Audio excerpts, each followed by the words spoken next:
যে সমালোচনা করি সেটা হলো যে তাদের যে নির্লজ্জ দলীয়করণটা। ভাই এই দলীয়করণ, এটা আমি এত ভয়ঙ্কর দলীয়করণ আমি মানে বিগত অনেক বছর দেখি না। মানে আইসা নিয়ে এই সবগুলি স্থানীয় সরকারকে তাদের কবজায় নেওয়া, সিটি কর্পোরেশনগুলোকে, জেলা পরিষদগুলোকে, তারপর শেষে দেখলাম যে বিভিন্ন রকম আপনার স্বায়ত্তশাসিত প্রতিষ্ঠান, সেখানেও তাদের মানে ছাত্রদল যুবদল করলেই হলো।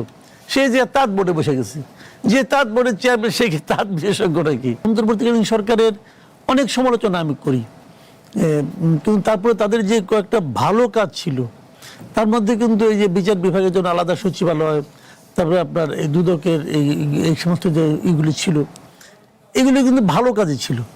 সব একটা মানুষ তো সবার খারাপ হয় না, কিছু কিছু ভালো থাকে, মন্দও থাকে।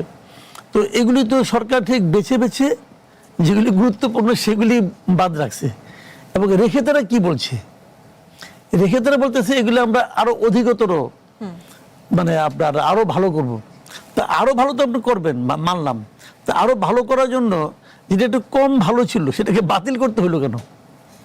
সিম্পল তো, যে আপনার বিচার বিভাগের আলাদা সচিবালয়, এটা কাজ শুরু হয়ে গেছে রে ভাই, লোক নিয়োগ হয়ে গেছে, ওটাকে আপনি বাতিল করতে, ওটা কি খারাপ ছিল?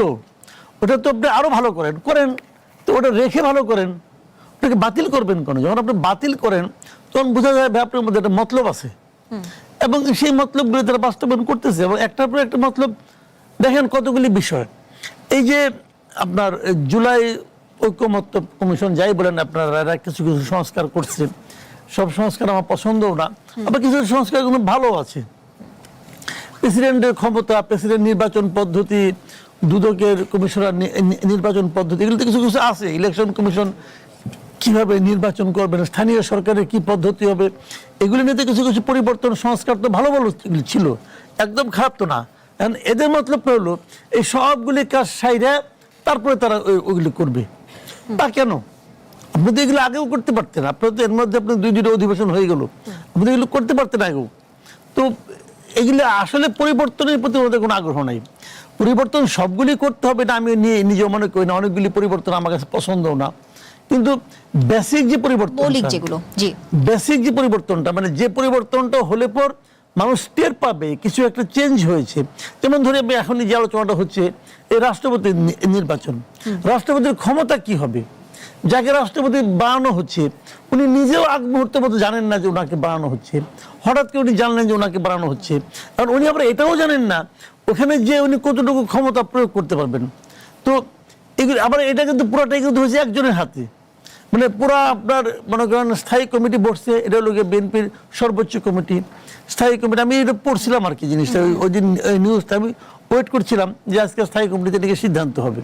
তো বলা হলো স্থায়ী কমিটি দীর্ঘ আলোচনা করছে, দীর্ঘ আলোচনা করে তারা সিদ্ধান্তে পড়ছে যে এই কাজটা করার জন্য তারা দলীয় প্রধান, দলীয় চেয়ারম্যানকে দায়িত্ব দিলেন। তো দলের চেয়ারম্যানকে দায়িত্ব দিতে দীর্ঘ আলোচনা করতে হলো। তো এখন এটা কি বলবেন? তো আমরা তো এগুলি দেখে আসছি রে ভাই, পুরা হাসিনার আমলে এগুলি দেখছি। হঠাৎ করে উনি বলেন যে ও হলো প্রেসিডেন্ট, সে আবার দুঃখিত হয় যে আমার প্রেসিডেন্ট বানাইলো, আমি ওনার পা ধরে সালাম করার সুযোগটা হারাইলাম। তো এইগুলো আমরা দেখি, বুঝছেন? তো এখন এখানে একই জিনিস, মানে উনি ইচ্ছা করলে, উনি কি চেয়েছেন, উনি কি বলেছেন যে আমি সব করতে চাই? তা তো বলেন নাই। সবাই মিলা মোসাহেবি কইরা মানে বোঝানোর চেষ্টা করছে যে আপনি ছাড়া পৃথিবীতে আর কেউ নাই, অথবা আপনি একলাই ঠিক করেন, আমরা তো দুধ ভাত। তো এটা তো হওয়া ঠিক না, এটা কিন্তু গণতন্ত্র না। এবং এই জিনিসটাই চলছে, যা ওনারা যা ভেবেছেন তাই করছেন। তাই যদি হয়, দেখেন এই দেশের এই যে আপনার যে জুলাই আন্দোলন যেটা হয়েছিল, মানুষের তো কিছু একটা প্রত্যাশা ছিল, ছিল না? ছিল তো। আমরা কি এরকম একটা মানে কোনো রকম গুরুত্বহীন এবং কোনো রকম করার সক্ষমতাবিহীন সবচেয়ে গুরুত্বপূর্ণ ব্যক্তি চাই, যার নাকি যে নাকি সবচেয়ে অবহেলিত থাকবে? সেটা তো হচ্ছে, আমরা যেটা চাই নেই। তো এখন এই বিষয়গুলো আমার মনে হয় যে আগে ওই চেঞ্জগুলি করে তারা এই চেঞ্জগুলি করতে পারতেন। এগুলো তো কোনো তাড়াহুড়া ছিল না। যদি আপনি মনে করেন যে শাহাবুদ্দিন আহমেদ শাহাবুদ্দিন সাহেবকে আমরা রাখবেনই না, তাহলে আপনি শুরুতেই বন্ধ করে দিতেন। 4 মাসের মাথায় এসে কেন? আপনি তাকে 4 মাস সহ্য করতে পারেন, তারপরে আর 10-15 দিন সহ্য করতে পারতেছেন না, তাহলে আপনি ওই সংবিধানটা পরিবর্তন করে তারপরে করতেন। তো এইগুলো আছে। তবে সবচেয়ে যেটা বড় ওনাদের আমি যে সমালোচনা করি সেটা হলো যে তাদের যে নির্লজ্জ দলীয়করণটা, ভাই এই দলীয়করণ, এটা আমি এত ভয়ঙ্কর দলীয়করণ আমি মানে বিগত অনেক বছর দেখি না। মানে আইসা নিয়ে এই সবগুলো স্থানীয় সরকারকে তাদের কবজায় নেওয়া, সিটি কর্পোরেশনগুলোকে, জেলা পরিষদগুলোকে, তারপর শেষে দেখলাম যে বিভিন্ন রকম আপনার স্বায়ত্তশাসিত প্রতিষ্ঠান, সেখানেও তাদের মানে ছাত্রদল যুবদল করলেই হলো।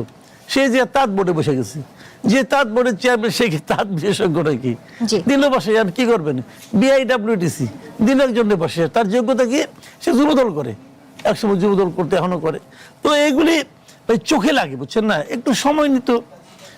আমি বলি না যে বিএনপির মধ্যে মানে যোগ্য লোক নাই, যারা এই সমস্ত পদে যাবে তারা তো বিএনপি পলিটিক্সটাকেও ধারণ করবে, সমস্যা নাই, আপনার পলিটিক্স ধারণ যারা তাদেরকেই দেন। কিন্তু যোগ্যতা যখন একমাত্র ছাত্রদল করা অথবা যুবদল করা অথবা বিএনপি করা, তো এইটা তো প্রশ্নের সম্মুখীন হয়। প্রাইম মিনিস্টারকে দেখলাম একদিন ঢাকা ইউনিভার্সিটিতে গেছেন, পাশে শিক্ষকদের বসে বলতেছেন যে শিক্ষাঙ্গনে যেন মানে রাজনীতিকরণ করা না হয়। উনি যখন বলতেছেন, তার দুই পাশে যে ভিসি প্রো ভিসি যারা বসে আছে সবাই বিএনপি লাইনের শিক্ষক, সবাই জানে। তো উনি তো রাজনীতি করেন যে কাকে বলে এটাই বুঝেন না, নাকি মানুষের সঙ্গে হাসি তামসা করেন? বুঝি না ভাই।